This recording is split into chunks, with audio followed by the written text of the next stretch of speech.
আসসালামু আলাইকুম, সাথী লাইজু টিভি চ্যানেলে আপনাদের সবাইকে স্বাগতম। আশা করছি সকলেই ভালো আছেন। আজ আপনাদের জন্য নিয়ে এসেছি খুবই মজাদার হোটেলের ডাল রান্না। আশা করছি সকলের খুবই ভালো লাগবে। ভালো লাগলে অবশ্যই ভিডিওটি লাইক দিবেন, চ্যানেলটি সাবস্ক্রাইব করে আমাদের সাথে থাকার অনুরোধ রইল।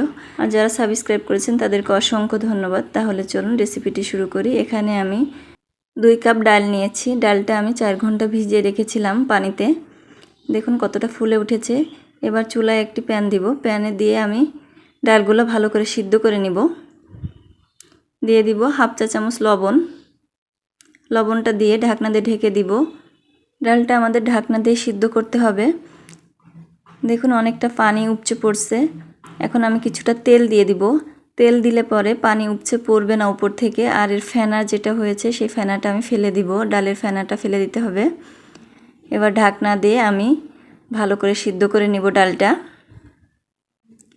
দেখুন এখন আর পানিটা উপচে পড়ছে না, কারণ তেল দিলে পানিটা উপচে পড়ে না। চুলার জাল আমি মিডিয়াম টু লোতে রেখেছি। এভাবেই সিদ্ধ করে নিতে হবে। সিদ্ধ আমার হয়ে গেছে। এবার দেখুন আমি 90% সিদ্ধ করে নিয়েছি। 90% সিদ্ধ করে নিতে হবে আমাদের। দেখুন অনেকটা সিদ্ধ হয়ে গেছে। এই পর্যায়ে আমি এখন নামিয়ে নিব। একটা ছ্যাঁকনাতে আমি ঢেলে নিব। পানিটা আর ডালটা আমি আলাদা করে নিব। পানিটা আমি রেখে দিব। এই পানি দিয়ে আমি ডালটা রান্না করব। চুলায় একটি প্যান দিয়ে দিব। প্যানে আমি 4 টেবিল চামচ তেল দিয়ে দিব। দিয়ে দিব 4টা তেজপাতা, 4 টুকরা দারুচিনি, 4টা এলাচ, 4টা শুকনা মরিচ, 1 চা চামচ আস্ত জিরা দিয়ে একটু ভেজে নিব।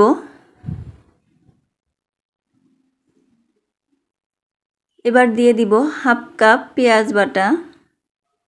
পেঁয়াজটা একটু ভালো করে ভেজে নিব যাতে পেঁয়াজের কাঁচা গন্ধটা চলে যায়। কিছুক্ষণ ভেজে নিতে হবে।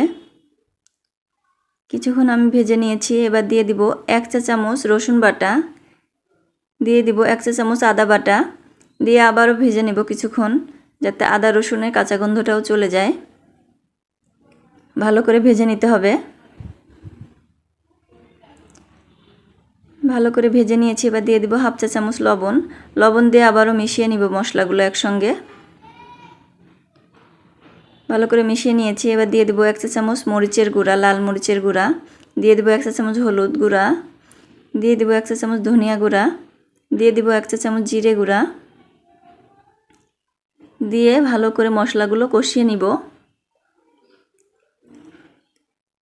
কিছুক্ষণ ভালো করে কষিয়ে নিতে হবে। এবার দিয়ে দিব অল্প পরিমাণ পানি। পানিটা দিয়ে ভালো করে মিশিয়ে নিব। মিশিয়ে একটু কষিয়ে নিব। কষিয়ে নিয়েছি। এবার একটু ঢাকনা দিয়ে ঢেকে রাখবো যাতে মশলা কাঁচা গন্ধটা চলে যায়। ঢাকনাটা সরিয়ে নিলাম। এবার দিয়ে দিব ডাল। সিদ্ধ করা ডালগুলো আমি ঢেলে দিলাম। দিয়ে এবার ভালো করে কষিয়ে নিব 5 মিনিট। ভালো করে নেড়েচেড়ে কষাতে হবে। ডালটা যত কষানো হবে ডালের স্বাদটা ততই বাড়বে, তাই আপনারাও বেশি করে কষানোর চেষ্টা করবেন। ভালো করে কষিয়ে নিচ্ছি।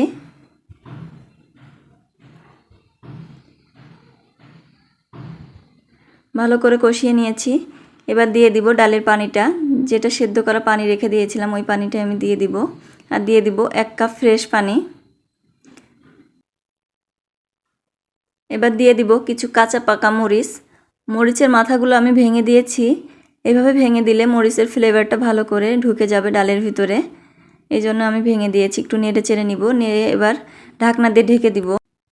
ঢাকনা দিয়ে ঢেকে রান্না করব আমি 15 মিনিট।